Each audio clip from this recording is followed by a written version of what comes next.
அனைவருக்கும் வணக்கம். சென்ற வீடியோவில் பார்த்தீங்கன்னா லக்னம் லக்னாதிபதி முழுவதும் வலுவிழந்த ஜாதகம் எப்படி, அதாவது சாதாரண நிலையிலேயே இருக்கிறது என்பதற்கான உதாரண போன வீடியோவில் பதிவிட்டேன். இந்த வீடியோவில் லக்னம் லக்னாதிபதி வலுத்த ஜாதகம் எப்படி இருக்கும், அவயவ திசையில் நடக்கும்போது அந்த ஜாதகர் எந்த மாதிரியான பலன்களை அனுபவிப்பார் என்பதை பற்றிய விளக்கத்தை இந்த உதாரண வீடியோவில் பார்க்கலாம். மேலும் என்னோட கன்சல்டேஷன் வேணுங்கிறவங்க ஸ்க்ரீனில் தெரிகிற நம்பரோட வாட்ஸ்அப்லேயோ அல்லது மொபைல்லையோ கான்டாக்ட் பண்ணிங்கன்னா கட்டணம் செலுத்தி உங்களுக்கு பலன் சொல்கிறேன். சரிங்களா? இந்த அமைப்பில் இந்த லக்னம் லக்னாதிபதி வலுத்த ஜாதகர் அவயோக திசைகள் நடக்கும்போது எப்படி சமாளிப்பார் என்பதை இந்த உதாரண ஜாதகம் மூலம் பார்க்கலாம்.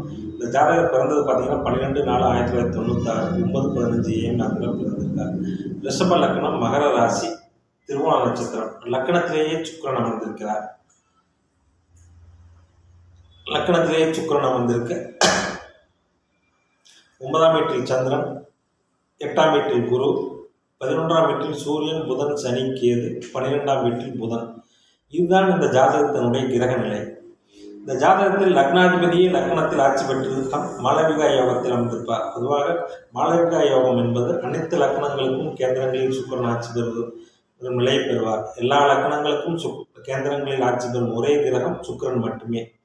அதனால தான் சுக்கிரனுக்கு என்று தனிச்சிறப்பு உள்ளது. இங்கே மாளவிகா யோக அமைப்பில் லக்னாதிபதி லக்னத்திலே ஆட்சி பெற்றிருக்கிறார்.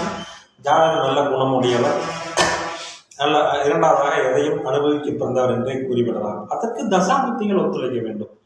எல்லாம் பார்த்துட்டு கடைசியில் தசாபுத்தி என்ன நடக்குதோ அதுக்கு தகுந்த மாதிரி தான் ஜாதகர் பலனடைப்பார். பிறந்தது சந்திர திசை, சரியில்லாத திசை. அடுத்தது செவ்வாய் திசை, அடுத்தது ராகு திசை. ராகு திசை இளமையில் வருவது அவ்வளவு நல்ல நிலை அல்ல. 30 வயசுக்கு மேலே தான் ஒருத்தர் ராகு நல்ல நிலையில் இருந்தாலும் திசை நடந்ததான்.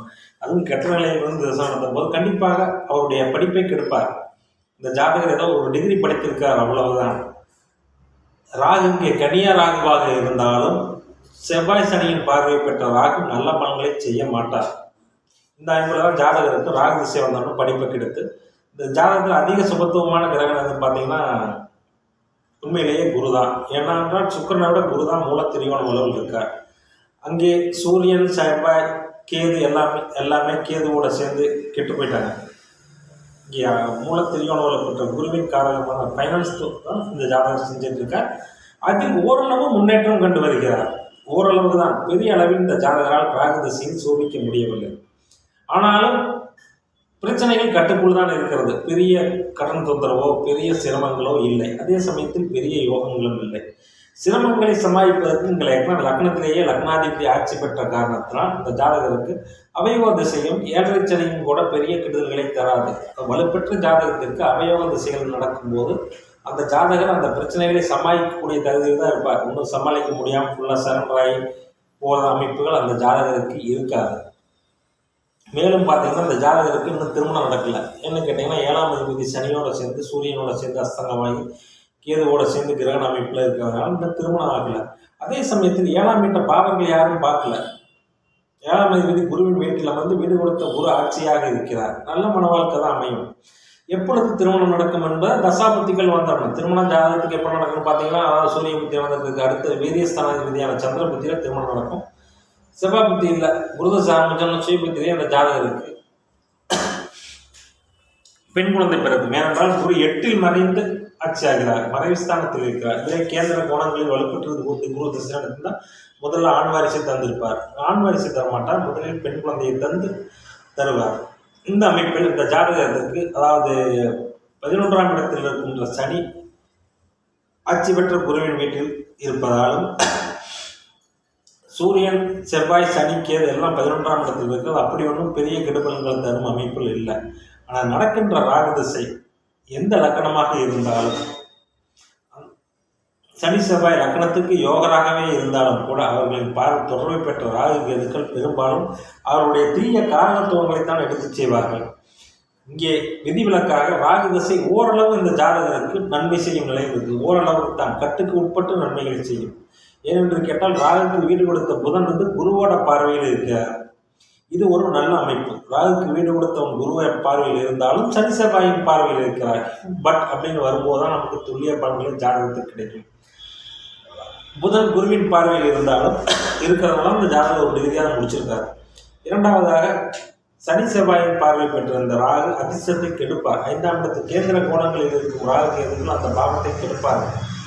இங்கே 5ஆம் பாவத்தில் இருக்கும் ராகு அதிர்ஷ்டத்தையும் பூர்வ புண்ணிய பலனையும் புத்திர பாக்கியத்தையும் கண்டிப்பாக தடை செய்யும் அமைப்பில் தான் இருக்கிறார். அதனால இந்த ஜாதகருக்கு ராகதிசையில் புத்திர பாக்கியம் கிடைக்காது என்பதற்காக ராகதிசையில் திருமணமும் நடைபெறவில்லை. குரு திசை வந்தவுடன் குரு சுக்கிரன் சாரத்திலேயே இருப்பதாலும் சுக்கிரன் ஆட்சி பெற்றிருப்பதாலும் சுக்கிரன் 7ஆம் வீட்டை பார்ப்பதாலும் நல்ல அழகிய மனைவி அடைய அந்த ஜாதகருக்கு வாய்ப்பு உண்டாகும். ஜாதகரே நல்ல ரசனை உள்ளவராகத்தான் இருப்பார். ஏனென்றால் சுக்கிரனுடைய லக்னத்தில் பிறந்து லக்னாதிபதி ஆட்சியாக இருப்பதால் இந்த ஜாதகர் நல்ல தன்னம்பிக்கை தைரியம் நிறைந்தவராகவும் நல்ல அழகிய இலகிய மனம் படைத்தவராகவும் இந்த ஜாதகர் இருப்பார். இவருக்கும் பாக்கியம் மனைவியும் அப்படியே இவருடைய கருத்தோடு ஒத்து போகக்கூடிய மனைவிதான் அந்த ஜாதகருக்கு அமைப்பார். என்ன ஒரே குறை, அந்த ராகு திசை தரும் கெடுதல் லக்னாதிபதி வலுவால் கட்டுக்குள் வைத்திருக்கார் அந்த ஜாதகர். ஓரளவுக்கு சம்பாதிக்கிறார், ஆனால் மிச்சம் வைக்க முடியவில்லை. சம்பாதித்ததை வைத்து மேலும் மிச்சம் பிடித்து